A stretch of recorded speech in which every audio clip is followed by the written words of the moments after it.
TV.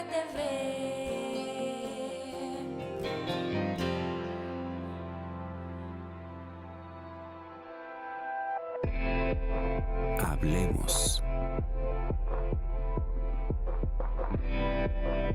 Voces especializadas en ciencias sociales y humanidades. Historia, antropología, literatura, estudios políticos e internacionales, agua y sociedad. Divulguemos la ciencia. Hablemos. ¿Qué tal? ¿Cómo están? Bienvenidos a este espacio del Colegio de San Luis, el programa de televisión de este Centro Público de Investigación, especializado, como ustedes saben, en ciencias sociales y humanidades. Y bueno, hoy vamos a dedicar nuestro programa a nuestros egresados Colsan, que como saben también invitamos a algunos de nuestros egresados que han tenido, como siempre también, interesantes presencias en diferentes aspectos de la vida social, política, económica de nuestro país y más allá de nuestras fronteras. La verdad es que son nuestros mejores embajadores, la mejor carta de presentación del Colegio de San Luis serán nuestros egresados y bueno, pues qué mejor que seguir presumiendo sus trayectorias, sus expectativas, sus aportaciones. Y hoy toca el turno del programa de historia. Vamos a platicar este día con José Eugenio Lazo, quien es egresado de la maestría en Historia, y bueno, egresado apenas, hace unos días, apenas que terminó y se llevó a cabo la ceremonia de graduación, una ceremonia virtual por estos tiempos que nos ha tocado vivir de la pandemia y este asunto del COVID-19. Así que bueno, pues le damos la bienvenida y agradecemos que nos acompañe. Eugenio, ¿cómo estás? Muchas gracias por acompañarnos. ¿Qué tal? Buen día, Lidia. Agradezco la facilidad y la invitación para participar aquí y mando un saludo a la audiencia y a la gente de San Luis Potosí. Muchas gracias. Cabe mencionar que Eugenio, además usted seguramente lo van a ir notando en el tonito norteño porque eres de Monterrey, vives en Monterrey Vivo en Monterrey, me crié en Monterrey, soy de Monterrey. Pero bueno, y hijo el adoptivo de tonito San no Luis te Potosí. traiciona. Muy bien. A ver, platícanos un poco quién es Eugenio Lazo, qué edad tienes, bueno, nos dijiste que eres de Monterrey, qué estudiaste de origen en la licenciatura, platícanos un poco de ti. Bueno, tengo 34 años, estudié la licenciatura en Historia aquí en la Autónoma de Nuevo León. Bueno, es parte de la Facultad de Filosofía y Letras. Eh, debo decirlo, ante la falta de una oferta de un posgrado y las opciones para ampliarse, bueno, fue que migré a la ciudad de San Luis Potosí, en donde ofrecen un magnífico programa de estudio, el cual, bueno, entré para la 11ª promoción en el año 2018. Como bien dices, recién acabo de egresar, entonces soy historiador de profesión yo. Sabemos que tienes un premio, un importante premio que se otorga para tesis de licenciatura. Es un premio con importante reconocimiento a nivel nacional por tu tesis de licenciatura. Platícanos de qué iba este tema y bueno, ahorita te seguimos preguntando un poco sobre eso. Bueno, sobre el reconocimiento de la Fundación Banamex, Así es, ese mero. debo decir, no es solo mío. Ahí se ve el trabajo tanto de mi asesor Juan Jacobo Castillo Olivares, de mis coasesores Luis García y Jesús Ávila, que casi fueron 2, 3 años de trabajo. Entonces, es casi compartido. Aparezco yo en el nombre, pero sí es un trabajo conjunto como todos los en el caso de la historia. El reconocimiento, debo decir, a mí me cayó en total sorpresa. Yo considero que sí le di, me entregué en ese trabajo y el reconocimiento sí fue para mí una grata sorpresa. El trabajo, así como en pocas palabras y no entrar en esos asuntos tan densos, bueno, va sobre el estudio de los ataques de los nómadas secuestres en el noreste de México. Entiendas esto como los apaches y los comanches que asolaban la región en el siglo XIX. Entonces, la investigación surgió durante un seminario de tesis en el que, en esa revisión de lo que se había escrito tanto en la región como en el país, mi asesor y yo veíamos que pues, ahí se encontraba un vacío historiográfico. O sea, era un tema que no había sido tratado tanto a nivel nacional como a nivel local. Y a nivel internacional, bueno, pues era únicamente Estados Unidos el que veía la parte que le correspondía al conflicto. Esto es en Texas. Entonces, bueno, dentro de la investigación de archivo que hice, empecé a ver ciertas, tanto como constantes, como, repito, vacíos que la historiografía tenía. Entonces, la investigación empezó a derivar en cómo terminó esta lucha entre lo que los archivos llamaban los indios bárbaros contra las poblaciones, o sea, las comunidades sedentarias del norte de México. Entonces ahí aplicábamos para entender un conflicto no hay nada mejor que empezarlo desde cómo termina y remontarse a los inicios.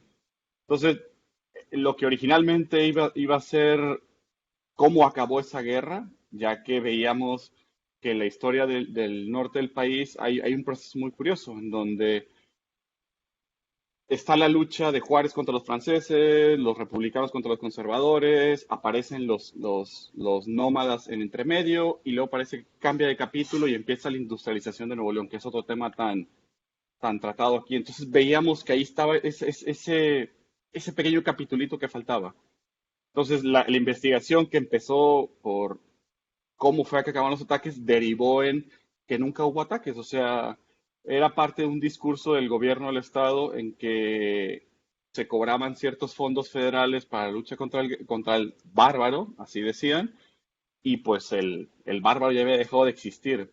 Entonces, el gran aporte era eso, o sea, dar el cierre a un capítulo que se mantuvo en el discurso oficial, pero que en el terreno pues ya no tenía el peso como en otros años. De ahí, bueno, fue que vi la convocatoria para el premio Atanasio G. Sarabia. Eh, Entré a concursar y bueno, se dio la oportunidad que debo reconocer de lo que se insta es investigar, no solo es perseguir los reconocimientos, sino es investigar, aportar y llenar esos vacíos que aún tenemos en la historia nacional o local o regional. Ahorita regresamos un poco al tema de la tesis, que me parece interesantísimo este enfoque, este periodo, este hecho en particular, pero me gustaría que le platicaras un poco a nuestro auditorio cuál es tu gusto por la historia, por qué te interesa. Ahorita mencionabas algo importante, o sea, no es la búsqueda de estos reconocimientos, de estos premios, eso se llega por añadidura. En realidad es la necesidad o la importancia de hacer investigación que aporte. ¿Cuál es, desde tu perspectiva, la principal aportación de los historiadores a la vida nacional, a la vida comunitaria? ¿Por qué te gusta la historia? ¿Por qué crees que es importante estudios sobre historia? Creo que debe ser ya como cliché o repetitivo el de cuando se le hace esa pregunta al historiador de cómo surgió el interés en decir que pues en su casa se consumía historia. O sea, yo reconozco, en la mía hubo siempre material, hubo siempre esas pláticas, siempre hubo esa inclinación, a pesar de, me están oyendo aquí, son de ciencias duras. O sea, hay ingenieros y economistas en casa. Entonces, pues puedo decirlo, soy el patito negro ahí entre todos. Eres el Eh, raro de la familia. sí, hay que reconocerlo y aceptarlo. Bueno, ya lo acepté. Eh, pero si bien podemos tener ese origen, esa inclinación se va dando, bueno, ya conforme uno va creciendo y empieza a consumir, no sé, revistas de difusión, el consumir cine, el consumir textos que están al alcance, en muchos casos hasta los videojuegos influyen. Y pues el colofón de eso es la dicha de que pues en la Autónoma de Nuevo León estaba la opción para estudiar historia. Bastante oculta, debo decirlo, porque como que hasta no nos promocionamos entre nosotros. Entonces creo que ahí fue una cadena de eventos familiares, de amistades y profesionales que fueron a dar en eso. El cómo ese interés puede influir en una cuestión ya nacional con impacto social y que pues tenga eso, es un gran, repito, un gran conflicto que podemos tener porque puede haber algunos ensimismados en revisar expedientes de curatos en algún sitio, en alguna hacienda sórdida, perdida y lejana, pero uno dice, ¿cómo se aplica? Bueno, pues ahí se pueden ver ciertas trazas culturales o ciertas urdimbres que derivan en ciertas concepciones, ideas o representaciones de una sociedad. Ahí está lo bonito y lo conflictivo, o sea, cómo hacer que nuestro trabajo tenga esa influencia. Yo he querido y lo intento y doy el mejor esfuerzo en que mi trabajo tenga esa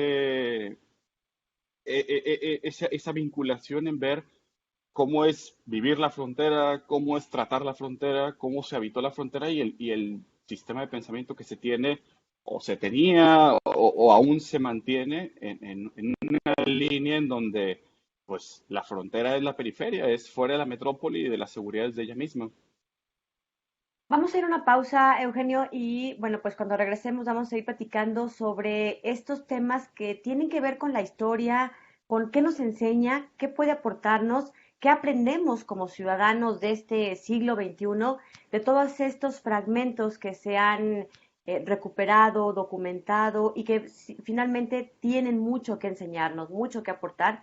Y nosotros como ciudadanos comunes y corrientes, el ama de casa, el ingeniero de la obra, el constructor, el albañil, cada uno de nosotros podemos ir descubriendo algo, desde una simple anécdota, una historia de nuestro pasado reciente que luego nos va a resultar un tanto familiar y que bueno, la historia tiene mucho que aportarnos desde mi perspectiva y creo que desde la de los especialistas también, que ya seguiremos abundando sobre este particular. Hacemos una pausa, les recuerdo que nuestro programa se estrena los martes a través de 9TV y al día siguiente, el miércoles siguiente, ya está en el canal de YouTube del Colegio de San Luis. Así que también lo puede ahí revisar y también visualizar. Nos vamos a la pausa y regresamos rápidamente a nuestras líneas de comunicación a través de redes sociales. Continuamos.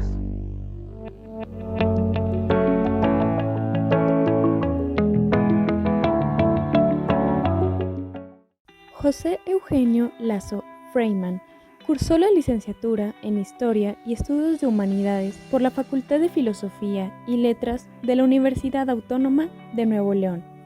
En 2018 obtuvo el reconocimiento Anastasio G. Saravia de Historia Regional Mexicana 2016-2017 del Fomento Cultural Banamex, con la investigación Guerra y Paisaje, la Villa de la Punta de Lampazos en su organización y despliegue para la contención de los nómadas, 1867-1880. Egresó este 2020 de la Maestría en Historia del Colegio de San Luis, en su 11ª promoción y se desempeña como responsable del área de Historia del Anuario Humanitas de la Universidad Autónoma de Nuevo León.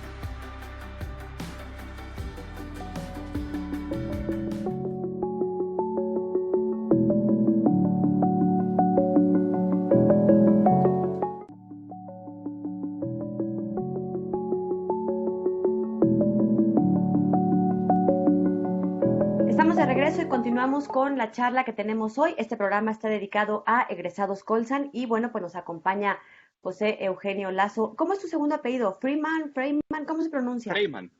Freeman. Ok, Sí. vamos a decirlo entonces completo. Nos acompaña el día de hoy el egresado Colsan de la Maestría en Historia, José Eugenio Lazo Freeman. A ver, platícanos, nos quedamos un poco en qué más, en todas las aportaciones, en todas las enseñanzas que podemos como ciudadanos comunes y corrientes aprender en los dos sentidos, ¿no? Aprender y aprender de la historia. Tú decías que te dedicas a los temas de frontera. Platícanos un poco más sobre eso. ¿Cuál es, bueno, de esta licenciatura, la tesis de esta licenciatura, ya nos decías, ¿qué descubriste cuando te das cuenta de que pues no había tales guerras, que ya habían desaparecido estos grupos de nómadas y bárbaros, como les decían, y a los apaches? ¿Qué más descubriste? ¿Alguna anécdota que te haya llamado la atención? ¿Algún pasaje, algún episodio en particular que te haya dado, no sé, risa, tristeza, asombro? Platícanos un poco. Dentro de los principales aportes para, no sé si descubrimiento, porque al final yo no descubro nada, sino que soy tan solo así como una especie de intermediario que lo escribe. Eh, una de las principales cosas y que son las que estoy trabajando actualmente es la idea del país desconocido. O sea, empiezo yo a ver cómo a mitad del siglo XIX empieza a surgir en México la idea ya de la cartografía científica. O sea, ya no es el mandar pues algún apasionado de la geografía a ver cómo están las cosas y hacer una representación gráfica de lo que ve, sino que empieza ya un proceso de hacer medidas y saber cuánto es que las dimensiones del territorio nacional. Yo me empiezo a dar cuenta que en esos primeros mapas, que es en la segunda mitad del siglo XIX, curiosamente ya se había perdido la zona de Texas, Nuevo México, Arizona con Estados Unidos. O sea, eso ya no es nuestro, o nunca fue nuestro, debo decirlo. Pero veo que de todo el territorio nacional, la zona norte de Coahuila y una porción de la zona norte de Nuevo León aparece como el país desconocido o país Onconú o el desierto. O sea, es un territorio en el que pues no se sabía qué había.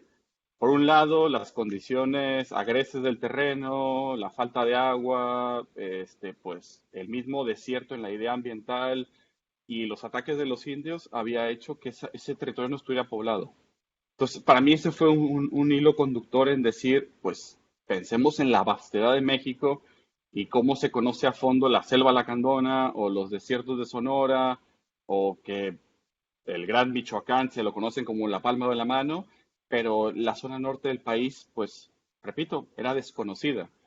De este tema, bueno, de esta problemática empieza a surgir tanto la investigación presente como la anterior, en donde empiezo a hilar eso, o sea, como decía hace un momento, el vincularlo a un trabajo actual, pues se puede ver en las problemáticas contemporáneas, o sea, como la zona de Allende, Zaragoza, Piedras Negras en el norte de Coahuila, por la situación que están pasando de inseguridad, pues se puede vincular esa lejanía al centro de México y a las prioridades nacionales. Eh, aquí va a ser hincapié, o sea, cómo vincular el trabajo de uno, que puede ser casi de monje en el archivo y de monje al escribir, cómo darle un peso a la sociedad. Ahí está el gran aporte, la gran problemática para salirnos de ese autoencierro, debo decirlo.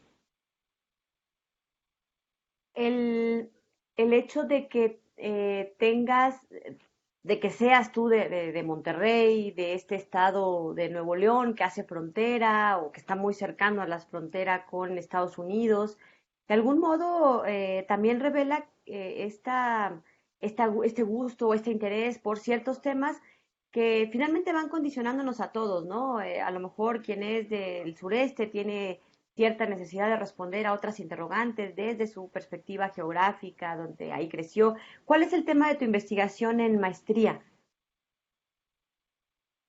Creo que tu posición geográfica, tanto como estudiante como posterior investigador, está muy vinculado pues, a dónde habitas y cuáles son tus fuentes. O sea, se ha procurado el que, si bien se pueden hacer trabajos de fuentes secundarias que son muy enriquecedores y se hace una crítica y lo que sea, bueno, tenemos por un lado la dicha y a la vez la desdicha de que vivimos en un país en que fuera de la Ciudad de México muchísimos temas están sin tratar. O sea, hay unas lagunas en la historia muy grandes. Entonces, había una profesora, de hecho esto es así como un chiste local, en que ella decía que nomás era cuestión de ir al archivo, tomar una caja y ya salía de ahí una tesis, porque pues hay muchísimos temas que siguen ahí a la espera de alguien. Quiero hacer la aclaración, lo que sea la persona está totalmente mal y queda en eso, en broma. Entonces, curiosamente, el historiador, ya sea que estudie temas regionales o temas nacionales, pues tiene esas facilidades en que pues los archivos aún le presentan fuentes o expedientes que son pues que no se han visto, no se han tratado, no se han trabajado si no en años, nunca. El ideal es que estas historias que se escriben tengan una perspectiva global, que se puedan conectar con otras regiones, con otras historias a nivel internacional, no quedarnos en contar las fanegas de la hacienda del perrito porque pues me apasiona, sino vincularlo a una historia global. La idea pues es eso, El que yo me haya centrado en esta historia regional es, como decía hace un momento, por el mismo hecho de que no ha sido tratada, pero tengo la idea de vincularlo con Texas, vincularlo con un conflicto que pues es compartido entre México y Estados Unidos. Aquí siempre hay un gran problema en cuanto a la Ciudad de México y las periferias, o sea, hay que decirlo, la Ciudad de México condensa la gran mayoría de los archivos, por mencionar unos, el Archivo General de la Nación, en mi caso particular, el de Relaciones Exteriores o la Mapoteca. Entonces, uno siempre tiende a, pues, ir al centro, ir a la Ciudad de México pues, a buscar lo que uno necesita para la frontera. Entonces, por un lado tenemos ese conflicto de los estados que ellos mal llaman la provincia con el centro del país, pero sí he procurado yo que a pesar de vivir en frontera, a pesar de tratar temas de frontera y específicamente temas de la región, el darle ese toque nacional o global. Pero a ver, ¿cuál es el tema? No nos has dicho, ¿cuál es el tema que estás estudiando? ¿No nos quieres decir? ¿Ya nos diste la vuelta? ¿Cuál es el tema que estás No sé investigando si para la mejor Sora ya? me permita.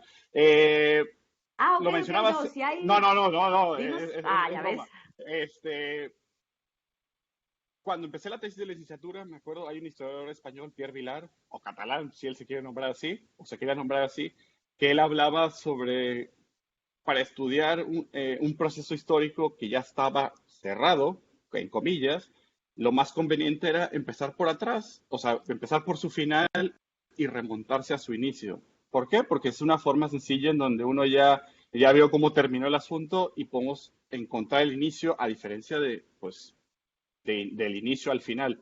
Esto es una cuestión de metodología, cada quien tiene la suya, entonces habrá quien diga que sí, quien diga que no. Para la licenciatura, bueno, yo estudié esos últimos 10 años del conflicto en que yo quería ver pues, cómo terminó. Al final me resultó con que pues, el conflicto nunca hubo. Al tener yo una vasta bibliografía y una vasta información de archivo y que el tema me apasionó muchísimo, pues decidí aplicar eso, o sea, remontarme en el tiempo hacia los orígenes. Para el proyecto de maestría que metí al Colsan, bueno, proponía de cuando se da el cambio de la frontera entre México y Estados Unidos en el año 48, resulta que estos nómadas habitaban en lo que hoy es el norte de Texas, en Nuevo México y en Arizona. Estos, según la constitución que propuso e impuso Agustín Iturbide, estas comunidades indígenas eran ciudadanos mexicanos, o sea, por el hecho de vivir en el territorio mexicano, eran ciudadanos mexicanos.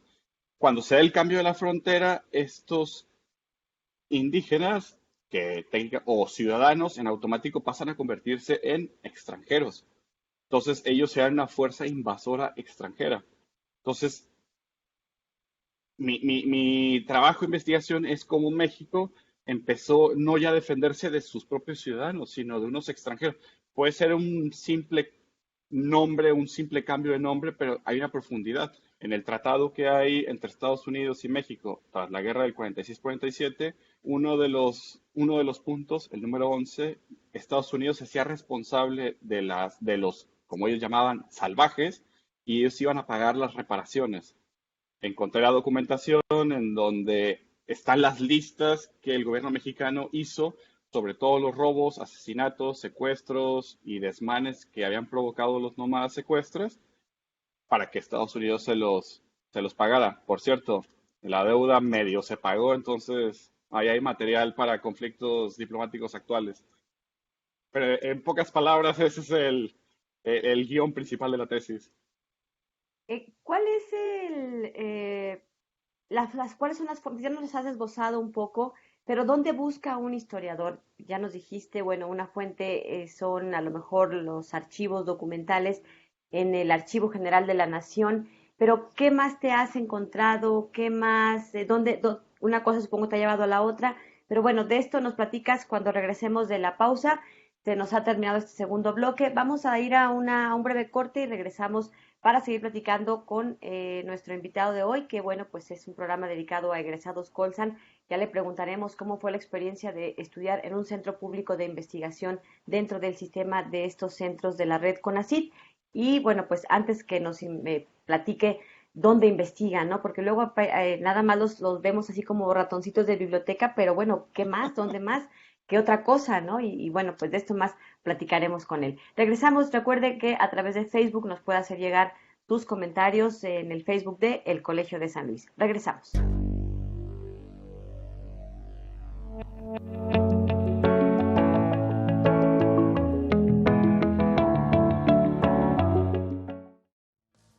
Te recordamos que el Colegio de San Luis tiene vigente una convocatoria extraordinaria de titulación extemporánea para egresados Colsan. La fecha límite para inscripción es el 31 de enero de 2021 y como vigencia del 1 de julio 2020 al 31 de julio 2021. Comunícate a la coordinación del programa docente que te corresponda y consulta la convocatoria en nuestra página web.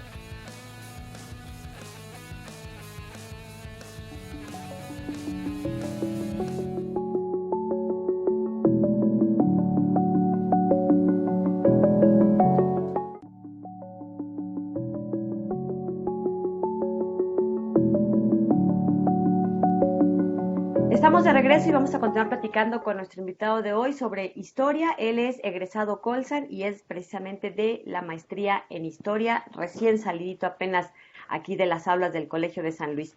Eugenio, ¿nos platicas un poco? Decíamos ahorita fuera del aire que la historia, algo decías que tenía que ver con los chismes, ¿cómo era la frase?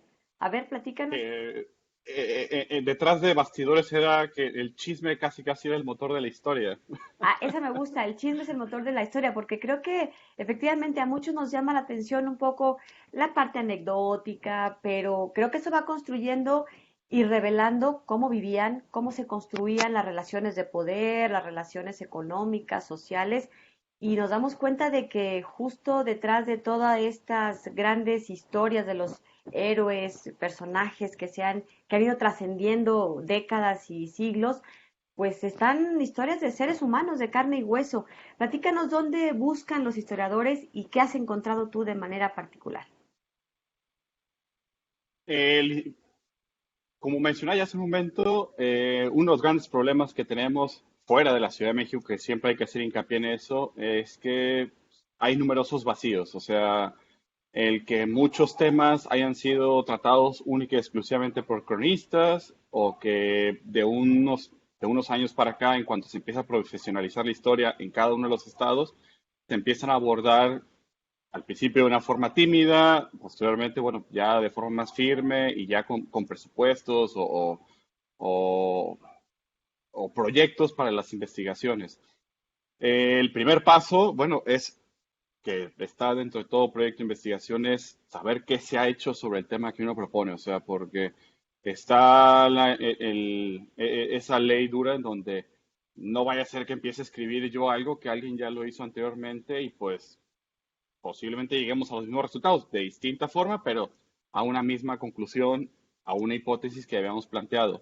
Entonces, la primera idea es pues acudir a las bibliotecas locales, ya sea especializadas o no, para ver qué se ha escrito, o sea, hacer una especie de estado del arte.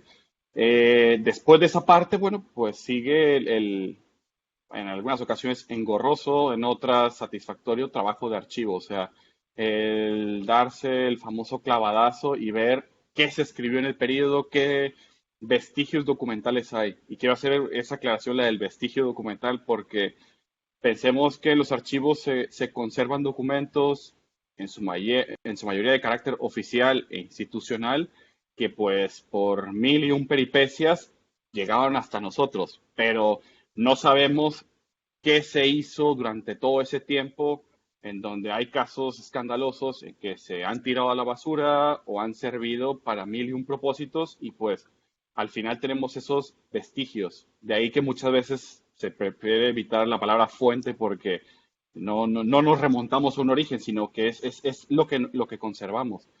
Estos documentos, pues tampoco es tomarlos y decir, pues está escrito en el papel, debe ser así.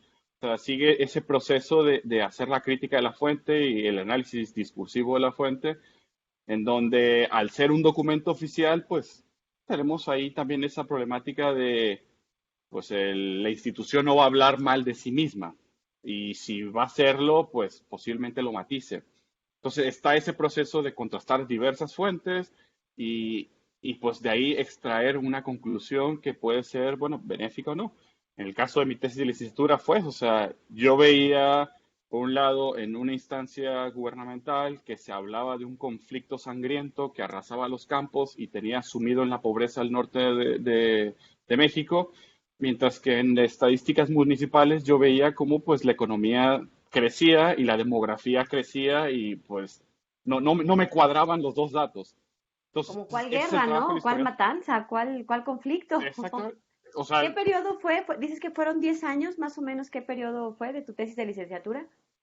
fue del año 1867 cuando se restaura la República a 1880 cuando registro el último ataque que se dio en Nuevo León. O sea, son poco menos de 13 años. Entonces, ahí está el trabajo del historiador. Para tanto el caso de la maestría como de la licenciatura, tuve que acudir a archivos federales. Estos fueron el de Relaciones Exteriores, que quiero aclarar y quiero hacer el reconocimiento de que la gente ahí es magnífica y les adoro. El Archivo General de la Nación, la Mapoteca, la Hemeroteca de la UNAM. O sea, fui a consultar esos grandes archivos que tienen esa documentación de la máxima autoridad, que en aquel momento era el Supremo Gobierno. Posteriormente tuve que bajar la escala, acudir a los archivos estatales, en este caso tanto el de Coahuila como el de Nuevo León, el que está en Saltillo y el que está en Monterrey, para ver ese segundo nivel o esa estrata que sigue a la federal. Por último, que aquí viene la parte más complicada, es entrar a los archivos municipales. O sea, en la amplitud de México, tanto por sus municipios como por su extensión, los archivos municipales puede haber unos que o están en una maravillosa conservación o los que se encuentran en el cuarto de las escobas. Entonces, yo tuve la suerte y tuve la dicha que la investigación que he propuesto, el Consejo para la Cultura y las Artes de Nuevo León, con arte, tuvo un programa de unos años para acá en rescatar esos archivos municipales. Mandan cuadrillas de historiadores a poner orden, a limpiar, a restaurar, a volver a almacenar y periodizar la documentación. Una periodización bastante amplia temporalmente, pero ya no es batallar entre las escobas y los trapeadores. Entonces, en esas tres escalas institucional fue que empecé yo a contrastar pues un tema, la lucha contra el indio o la lucha contra el salvaje, como dicen. De hecho, hace un momento me has hecho una pregunta de qué era de las cosas que más curiosas o que para mí me resultaban sorprendentes. Me acuerdo que había una anotación en el periódico oficial de Nuevo León, esta la usé en la tesis de licenciatura, en el que el gobierno del estado decía que los indios bárbaros eran, parafraseando, eran salvajes nacidos en el desierto y educados a semejanza de Aníbal. Entonces, yo veía que la prosa es enriquecedora y se remontaba a los tiempos de la Roma clásica, o sea, el enemigo cartaginés que cruzó los Alpes con elefantes y atacó, sitió Roma y masacró al ejército romano en Canas. Entonces yo veía que hacían una analogía histórica de pues casi poco menos de 2000 años a un tema que era pues bandas de 80 o 300 comanches que rodeaban una población, se llevaban los caballos y pues masacraban a los vecinos. Entonces, para mí esa fue de las anotaciones que a mí me resultaron más sorprendentes, que son en mil, debo decirlo. Tenían una prosa rica, casi, literaria, ¿no? Sí, para un conflicto de ¿Cómo? esas dimensiones. Sí, imagínate. Eh, ¿Cuál es, bueno, ahora que decías lo de los municipios, en México hay más de 2.400 municipios y efectivamente hemos escuchado a historiadores que vienen y nos cuentan que de pronto se encontraron el acta fundacional de algún municipio justo en una bodega entre escobas y trapeadores, o que tuvieron que ir a rescatar. Me acuerdo una de las investigadoras que acá nos acompañó en el programa, la doctora Luz Carrega, que nos platicaba de un incendio, me parece que fue en Río Verde, en un municipio acá de San Luis Potosí, en donde tuvieron que llegar varios historiadores ahí a rescatar literalmente entre cenizas parte de estos vestigios que todavía quedaban y que tristemente, bueno, pues por muchos problemas estructurales en nuestro país, por falta de personal, de recursos, de espacio, pues se va perdiendo esos fragmentos de la historia y creo que ahí está otra de las importantes intervenciones que tienen los historiadores en las sociedades, de ir rescatando todas estas partes, de ir reconstruyendo para que no se pierda, ¿no? Para que no se olvide y que, bueno, pues con todas las consecuencias que eso pueda tener. Platícanos un poco sobre tu paso por el Colegio de San Luis, cómo decides venir acá, cómo ha sido estudiar una maestría en un centro público de investigación de este sistema de centros CONACYT. ¿Qué te ofreció? ¿Qué te pareció la experiencia? Cuéntanos un poco, ¿qué encontraste? Presumimos mucho nuestra biblioteca, ¿cómo te fue? Platícanos. Al Colegio San Luis, yo debo decirlo, me enteré de él por recomendación y por comentarios de amistades aquí locales en que habían ido a participar en congresos, ya sea de historia o de patrimonio, y pues debo decirlo, y no es porque yo sea egresado de ahí, pero me hablaron maravillas. Entonces ahí empieza a surgir esa idea y conocimiento, eso fue allá por el año 2013, 2014. Cuando yo termino la licenciatura y empiezo a ver las opciones, porque pues para los jóvenes historiadores que nos escuchen, eh, está la idea actual en donde el historiador tiene que especializarse y continuar con su formación. O sea, si nos estancamos, pues únicamente en el grado, yo sé que suena muy mal, pero pues uno no continúa ese constante proceso de formación y de apertura a nuevas ideas. Cuando yo egreso, bueno, empiezo a barajar las opciones.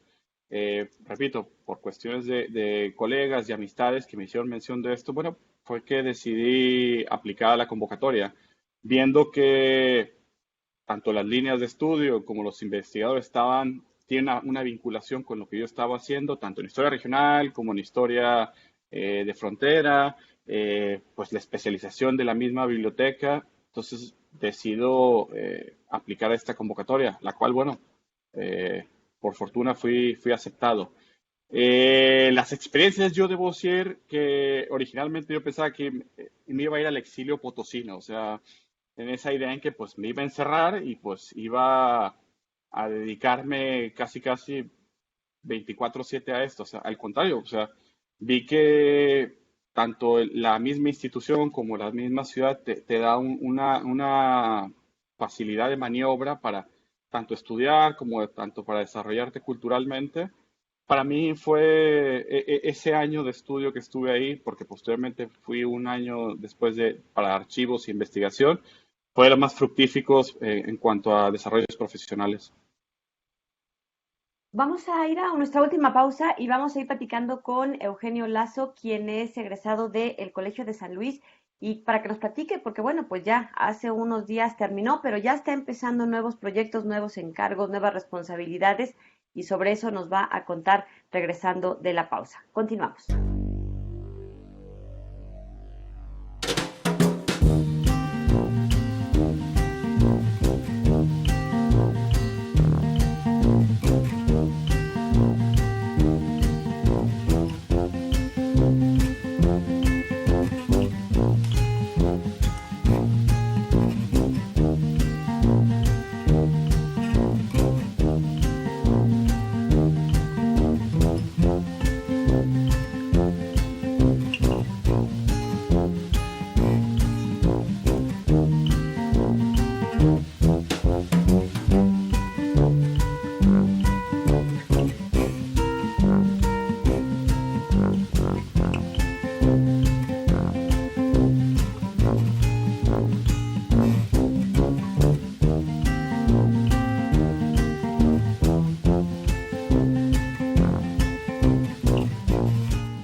charla aquí desde Hablemos, el programa de televisión del Colegio de San Luis.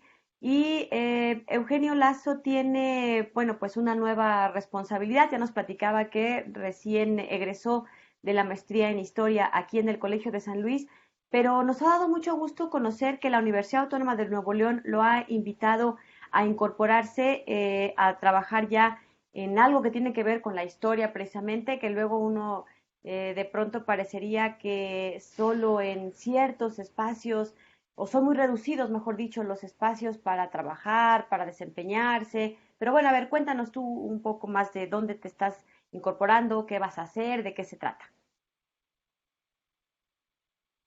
Eh, la Autónoma de Nuevo León me contactó hace un par de semanas. Resulta tienen una revista de historia. Bueno, es una revista dedicada a las ciencias sociales y a las humanidades. Se llama Humanitas. Esta revista tiene una sección de filosofía, de letras, de ciencias sociales y de historia. Hubo un cambio de administración, entonces se me invitó a participar en ella. Esta revista es parte del Centro de Estudios Humanísticos, entonces, bueno, dándose la oportunidad y estando, bueno, habiendo cumplido con estos requisitos, fue que me integré. El trabajo, si en sí la revista tiene una larga tradición, el centro fue fundado en 1959 y la revista este año va a cumplir 60 años, que es una responsabilidad bastante grande tanto por el nombre como por su trayectoria y los autores que han pasado por ella. Bueno, tiene ahorita el perfil para convertirse en una revista electrónica, tener una más amplia difusión y bueno, entrar al nuevo sistema que son, pues, si no nuevo porque ya tiene su tiempo, pero sí integrarse a las bases de datos pues, que son consultadas por los principales centros de estudio y de investigación del mundo. Entonces, el proyecto es bastante amplio, hay un equipo de trabajo muy, muy bueno y muy capaz. Entonces, pues ahí está la integración en la que, pues, de la cuestión tanto del posgrado como de la investigación, empezarlo a vincular con un impacto que, pues, al final la revista es tanto para el consumo de investigadores especializados como para la difusión. ¿Piensas seguir, además de esto, en el área de investigación? Sí, ¿no? ¿Y por qué? Yo debo decir que sí, es parte del código genético del historiador. La revista, tengo la dicha que tiene la idea de la investigación científica, o sea, no prima tanto a la difusión en sí, o sea, tiene ya un público un poco más especializado. Entonces, si bien yo no puedo publicar en la revista a la que estoy de responsable, pero sí yo tengo ese firme propósito tanto de los temas, tanto regionales como nacionales, continuar en ellos. O sea, como decía, hay tanto trabajo que pues es inagotable. Eugenio, yo quisiera preguntarte finalmente sobre una realidad que pues es innegable, es insoslayable y creo que es una referencia obligada, incluso para, más bien, sobre todo para los historiadores que tienen una mirada pues muy de largo plazo y una forma de entender la vida diferente o un poco diferente al común de los ciudadanos. ¿Qué te ha parecido esta contingencia sanitaria del COVID-19? ¿De qué manera te ha impactado o crees que vaya a impactar en tu vida profesional, en tu vida personal? ¿Qué ha provocado o qué provocará? ¿Qué huella va a dejar? Que al final, pues toda huella es parte de una historia y sin duda lo que hoy estamos viviendo tendrá un impacto histórico, un antes y un después en la vida del planeta, literalmente. Yo sé, el tema es muy, muy serio y más por los casos que se están dando recientemente en México. O sea, digo, se tiene que decir que hay muchos Méxicos y hay formas distintas de ver cómo está evolucionando este asunto. Entonces, yo sin restarle seriedad a un tema tan delicado, puedo decir que tanto a mis colegas de maestría como a mí, pues lo tanto la cuarentena como esta nueva dinámica del llamado home office, pues no nos tocó porque pues ya estábamos encerrados desde un inicio trabajando con las tesis. Lo que sí me doy cuenta es que cambió por completo la forma de trabajar, de aproximarse con otras personas o de aproximarnos a nosotros a nuestros campos de trabajo. O sea, el hecho de las videoconferencias hasta hace 6, 7 meses a mí me resultaba totalmente ajeno. Entonces, sí es un cambio totalmente profundo a nuestras formas de trabajar. Me he dado cuenta que, pues, en el caso de la historia o de las ciencias sociales, sí hubo una adaptación a tanto a las videollamadas como a estos contactos remotos. Entonces, en ese sentido, bueno, veo que sí hay una adaptación. En el otro caso, pues a la contingencia que tenemos, pues es cuestión de ver un libro de historia, o sea, ver cómo, aún y con todas las cosas que hemos estado pasando a lo largo de los siglos, hemos sabido de alguna forma remontarlas y no dudo que las instituciones y tanto la sociedad civil sepan aplicarse, adaptarse y empezar a cambiar esa mentalidad que pues hasta hace un par de meses teníamos como era el contacto y pues esa vida de calle que teníamos. Entonces sí veo ese cambio profundo que se ha dado y la adaptación que hemos tenido. Me regreso un poco a tu paso en tu formación como historiador, acá en el Colegio de San Luis. Cómo te fue con las perspectivas tan diferentes? Porque tenemos muy buenos historiadores que tuviste como maestros seguramente, pero a ver, ¿cómo te fue con estas perspectivas diferentes? ¿Con qué te encontraste? ¿Qué les aprendiste? A tus mismos compañeros, con tus mismos colegas, ¿no? Había quienes incendiaban el debate ahí con temas que desde que traían su idea de proyecto bajo el brazo en los primeros días que llegaron al Colsan. Platícanos un poco de tu paso por estas aulas, por estos debates interesantes, por estos espacios académicos. ¿Qué aprendías? ¿Qué discutían? ¿Cómo fue? Lo primero que tengo que reconocer en un nivel institucional hay una dinámica muy interesante en la que cada promoción la saben agrupar, o sea, el hecho de poder convivir entre pasillos o entre aulas con compañeros tanto de letras como antropología, nos permitió un diálogo entre disciplinas, que en ocasiones hasta puede ser infranqueable y hasta, digo, agua y aceite en un sentido purista. Al contrario, ahí por un lado se hacen los contactos, se hace el intercambio de ideas dentro y fuera de la misma institución. Y dentro del aula, cuando uno empieza a convivir, debo decir, en la promoción en la que estoy, somos 14 compañeros, pues uno pensaría que es una torre de Babel, o sea, porque cada uno habla un idioma tanto teórico como metodológico, como temático, pues que son totalmente ajenos, o sea, pero ahí está lo enriquecedor, o sea, tanto en la curiosidad innata con la que uno llega, como esa idea de compañerismo o espíritu de cuerpo que uno ha ido desarrollando o uno tiene, pues empieza a convivir y en ese empieza a surgir el intercambio de ideas. Debo decirlo que fueron 2 años o han sido 2 años de un entendimiento mutuo entre los compañeros. Entonces, siempre hubo ese intercambio tanto de perspectivas, como de material, como de todo. En la relación con los profesores, pues debo decir que fue inmejorable. O sea, el tener profesores con una reputación, una trayectoria amplísima, ha hecho más que se amplíen nuestros horizontes. O sea, pues uno pensaría que, como dicen malamente, son vacas sagradas e inalcanzables para cualquier mundano. Al contrario, o sea, pues uno descubre que son igual de carne y hueso, tienen sus cavilaciones y compartimos intereses. Entonces, pues también existe tanto esa cercanía como con los colegas, como con los profesores. Entonces, eso crea una dinámica que, pues al final, fructifica tanto en el desarrollo personal como en el profesional. Por último, ¿qué le dirías a algún chico, algún joven que por ahí esté todavía definiendo su vocación, que esté quizá todavía escuchando ahí voces? Luego los adultos tenemos ahí, o los papás estamos influyendo, queremos incidir en las vocaciones a la hora de tomar decisiones. ¿Qué le dirías tú a estos jóvenes, estas nuevas generaciones que están por descubrir o por definir una vocación? esta profesión o sea, el profesionalizarse en esta disciplina es mucho de vocación, o sea, uno no va por el dinero, no va por los reflectores, no va por la gloria, digamos de alguna forma, o sea, es una trascendencia distinta, o sea, tanto una satisfacción personal como el aportar algo a la sociedad desde otra perspectiva.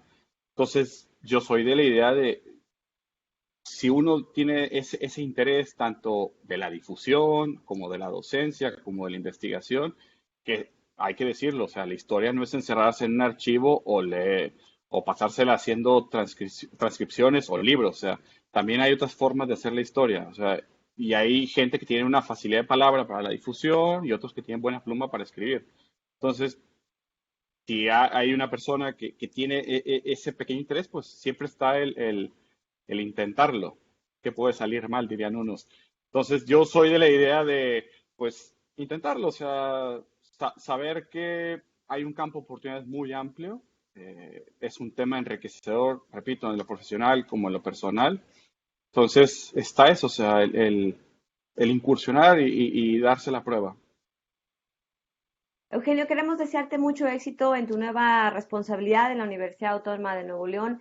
Lo decía al principio y así lo considero desde hace mucho tiempo. Los egresados Colsan son nuestros mejores embajadores porque son la cara que todo el mundo está viendo después de un esfuerzo, después de años de dedicación y que bueno, pues por algo CONACYT exige en esta etapa de formación tiempo completo porque así lo requiere el tamaño de responsabilidad que ustedes tienen. Muchas gracias por habernos acompañado. ¿Algo más que gustes agregar? ¿Mandar saludos a tu directora de tesis? O no sé, a quien tú quieras.